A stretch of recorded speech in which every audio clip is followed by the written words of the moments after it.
Hello guys, എന്താണ് എല്ലാവർക്കും സുഖല്ലേ? അപ്പൊ പുതിയ ബ്ലോഗിലേക്ക് വീണ്ടും അങ്ങനെ ഇന്ന് ഡ്യൂട്ടി കഴിഞ്ഞ് നേരെ ജിമ്മിലേക്ക് ഇറങ്ങി. അപ്പൊ രാവിലെ കിട്ടുന്ന വൈബുണ്ട് നിങ്ങള് ഇത്രയും നല്ല മൂഡ് റീഫ്രഷ് ആയിട്ട് നേരെ ജിമ്മിലേക്ക് ഇട്ട് ഇന്ന് ലെഗ് പ്രസും കൂടിയായിരുന്നു. തളർത്താൻ കുറെ ആൾക്കാരുണ്ടാവും, ആവാത്ത പണിക്ക് പോണം. പക്ഷെ നമ്മ അങ്ങ് ഇറങ്ങി. ഇപ്പൊ ചേർന്നിട്ട് ഒരു മാസത്തിന്റെ മുകളിലായി. ഇപ്പൊ അത് വീഡിയോ ഇടാൻ തന്നെ പറ്റുന്നത് തന്നെ ഒന്ന് പൊരിഞ്ഞ് കിട്ടാനാണ് പണി. വെച്ചാൽ നമ്മ അന്നേരം രജിസ്റ്റർ ചെയ്യണം ഇത്ര ലേറ്റ് ആയി സംഭവം. ഇപ്പൊ ഡ്യൂട്ടി ഒക്കെ കഴിഞ്ഞിട്ട് പെട്ടെന്ന് ജിമ്മിന് വന്നില്ല ഒരു മൈൻഡ് ഭയങ്കര സെറ്റിംഗ് ആണ്. അതൊക്കെ കഴിഞ്ഞ് റൂമിലെത്തും കിട്ടുന്ന വേറെ തന്നെ ഒരു സുഖം. ഒന്നേ പറയാനുള്ളൂ, കാലകാലമായിട്ട് പണിയെടുക്കുന്നവർക്ക് ഇടയ്ക്ക് ഇങ്ങനത്തെ എന്തൊരു എന്റർടൈൻമെന്റ് പരിപാടിക്കാരുടെ മൈൻഡ് ഒക്കെ ഒന്ന് റീഫ്രഷ് ആട്ടോ. നാളെ പോവാന്ന് പറഞ്ഞ് നിൽക്കുന്ന ആൾ ഒട്ടും ലേറ്റ് ആക്കണ്ട, പോയി ചേർന്നോളി. ആ നാളെ നീളെ പോകത്തേ ഉള്ളൂ. മുമ്പൊക്കെ പോയിരുന്നു, പിന്നെ പെട്ടെന്ന് ഒരു മൈൻഡ് ഓഫ് ആയി, പിന്നെ അങ്ങനെ എന്താക്കി അത് അന്നേരം നിർത്തിയായി. ഇപ്പൊ പിന്നെ കണ്ടിന്യൂ ചെയ്യേണ്ട ഒരു മൂഡ് വന്ന് പിന്നെ സ്റ്റാർട്ട് ചെയ്ത് വെയിറ്റ് ചെയ്യണ്ടല്ലോ. ലെഗിന് കളിയതിന് ദിവസം കിട്ടുന്ന ഒരു പവർ ഉണ്ടല്ലോ, കാലം അത് വേറെ തന്നെ ഒരു സുഖമാണ്. അങ്ങനെ കോച്ചിനൊരു വെള്ളം പറഞ്ഞ കോച്ചിന്റെ ഒക്കെ ഒരു സ്പോൺസർ ചെയ്തൊരു വെള്ളം, ദാഹിക്കുന്നവർക്ക് വെള്ളം കൊടുക്കണം എന്നാണല്ലോ അതല്ല എന്റെ കർമ്മം. അങ്ങനെ അവിടുന്ന് ഗീ നോക്കുമ്പോഴത്തേക്ക് വെയിലടിക്കാൻ തുടങ്ങി. നൈസായിട്ടായി.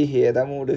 നമ്മുടെ അടുത്ത് റൂമിനടുത്ത് കുറച്ച് നടക്കാനുണ്ട് ജിമ്മിലേക്ക്. അപ്പൊ നടന്നിട്ട് റൂമിലെത്തുന്നില്ല, കാല് പെയിനാണ്. അപ്പൊ ഓരോ സ്ഥലത്ത് ഇരുന്ന് തേച്ചിട്ടൊക്കെ റൂമിലെത്തുമ്പോഴത്തേക്ക് സപ്പാന പരിപാടി. അങ്ങോട്ട് കഴിക്കൽ മൊത്തം ഹെൽത്തി മാത്രമായിരിക്കും. ഹെൽത്തി മാത്രമല്ല, കുറച്ച് നമുക്ക് പ്രോട്ടീനും കൂടി നോക്കണ്ടേ. അങ്ങനെ ഫുഡൊക്കെ കഴിച്ച് സംഭവം സെറ്റായി. അപ്പൊ അടുത്ത വീഡിയോ കാണാം. Okay, by.